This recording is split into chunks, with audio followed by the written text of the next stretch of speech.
Bismillahirrahmanirrahim. Assalamualaikum warahmatullahi wabarakatuh. Alhamdulillah, alhamdulillahilladzi arsala rasulahu bil huda wa dinil haq liyudhhirahu 'ala ad-dini kulli wa kafa billahi shahida. Ashhadu an la ilaha illallah wahdahu la syarikalah wa ashhadu anna Muhammadan abduhu wa rasuluh, amma ba'd. Syukur alhamdulillah, kita masih dalam keadaan sehat walafiat. Jika video ini muncul di berandamu, ini adalah petunjuk dari Allah kepadamu. Setidaknya sempatkanlah menulis salawat kepada Nabi Muhammad sallallahu alaihi wasallam di kolom komentar. InsyaAllah bisa menjadi kecintaan kita untuk mendapatkan syafaat atau pertolongan beliau di akhirat kelak. Amin ya rabbal alamin. Sahabat beriman yang dirahmati Allah subhanahu wa ta'ala, wudu adalah aktivitas yang memiliki kedudukan yang sangat penting dalam ajaran agama Islam. Sebab wudu merupakan syarat penting bagi muslim sebelum menunaikan solat. Solat sendiri adalah ibadah yang sangat mutlak dilakukan oleh hamba Allah subhanahu wa ta'ala. Hal tersebut berarti menjelaskan bahwa wudu yang tidak sah maka secara otomatis akan membatalkan solat. Ini juga tertuang dalam sabda Rasulullah sallallahu alaihi wasallam yang mahfumnya, tidak diterima solat yang dilakukan tanpa wudu, dan tidak diterima sedekah yang berasal dari harta yang didapat secara tidak halal. Hadis riwayat Imam Muslim. Oleh karena itu, berikut adalah 10 kesalahan yang sering dilakukan oleh kaum muslimin pada tata cara berwudu.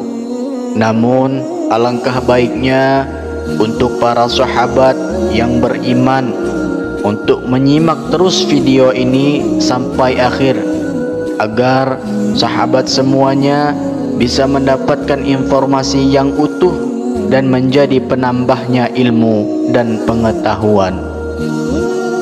Kesalahan yang pertama adalah tidak membaca bismillah. Rasulullah sallallahu alaihi wasallam bersabda, tidak sempurna seseorang yang tidak membaca basmalah. Hadis riwayat Imam Ahmad.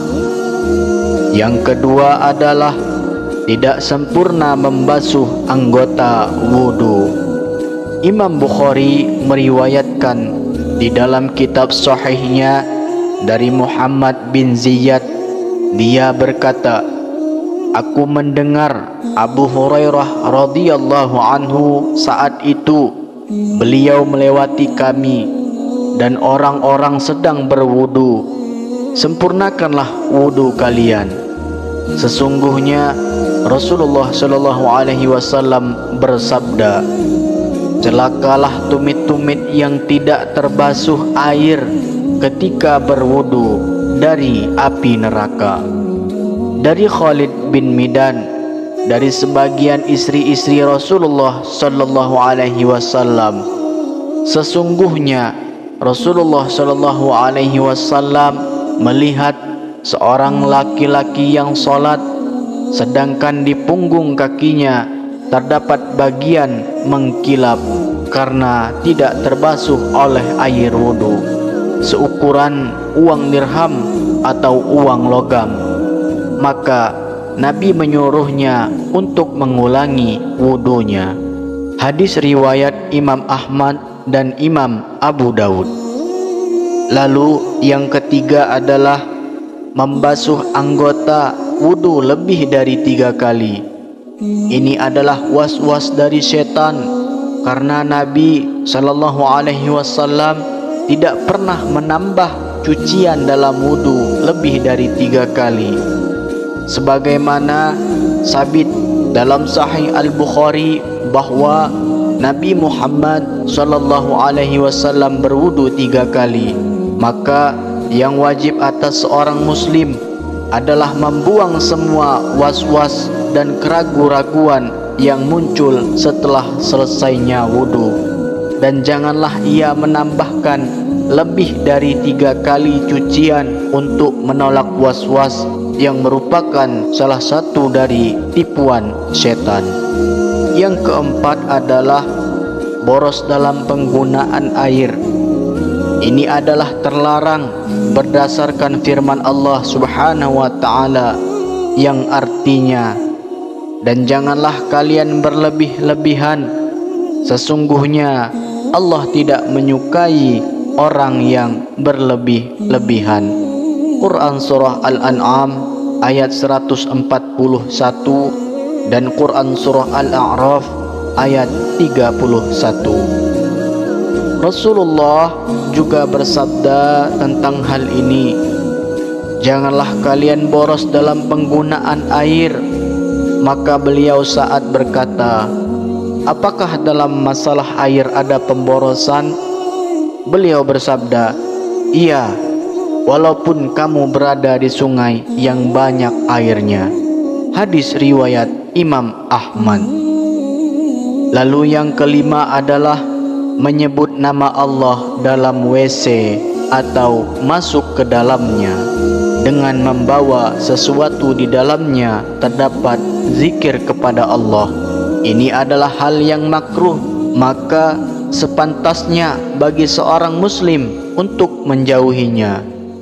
Dari Ibnu Umar radhiyallahu anhu, ia berkata, ada seorang lelaki yang berlalu sementara Rasulullah SAW sedang membuang air kecil. Maka orang itu pun mengucapkan salam, tapi Nabi tidak membalas salamnya. Hadis riwayat Imam Muslim. Hal ini karena menjawab salam adalah termasuk zikir. Yang keenam adalah beristinja atau mencuci dubur setelah buang angin. Tidak ada istinja ketika buang angin atau kentut. Istinja hanya pada buang air kecil atau buang air besar saja. Maka tidak diisyaratkan bagi orang yang kentut untuk beristinja sebelum berwudu, sebagaimana yang dilakukan oleh sebagian orang. Imam Ahmad rahimahullah berkata, tidak terdapat dalam kitab Al-Quran, tidak dalam sunnah Rasulnya adanya istinja dalam kentut, yang ada hanyalah wudu. Yang ketujuh adalah tertidur, kemudian tidak mengulang wudunya. Sebagian orang yang tertidur di masjid, kemudian apabila iqamah dikumandangkan, dibangunkan oleh orang di sebelahnya, lalu langsung bangkit sholat tanpa berwudu lagi. Orang yang seperti ini wajib baginya untuk berwudu ya, karena dia lelap dalam tidurnya. Adapun kalau dia sekedar mengantuk dan tertidur ringan sehingga masih mengetahui siapa saja yang ada di sekitarnya, maka tidak wajib baginya untuk berwudu lagi. Yang kedelapan adalah meninggalkan istinsyak dan istinsar. Apa itu istinsyak? Istinsyak adalah sunnah dalam wudu, yaitu menghirup air ke dalam rongga hidung sampai ke pangkal hidung. Dan istinsar adalah mengeluarkan kembali air yang telah dimasukkan ke dalam hidung tersebut dengan kuat. Sebagian kaum muslimin ketika berwudu hanya memasukkan jarinya yang basah ke dalam hidungnya. Dalil tentang istinsak dan istinsar adalah hadis yang terdapat dalam Sahih Imam Bukhari dari Umran. Beliau menyifati wudu Utsman radhiyallahu anhu Kemudian ia memasukkan tangan kanannya di bejana, lalu ia berkumur menghirup air ke hidung dan mengeluarkannya. Dan Nabi SAW pun bersabda, barang siapa berwudu, hendaklah ia menghirup air ke hidung dan menghembuskannya kembali. Dan barang siapa yang melakukan istijmar atau bersuci dari buang air besar dengan batu, hendaklah melakukannya dengan bilangan ganjil.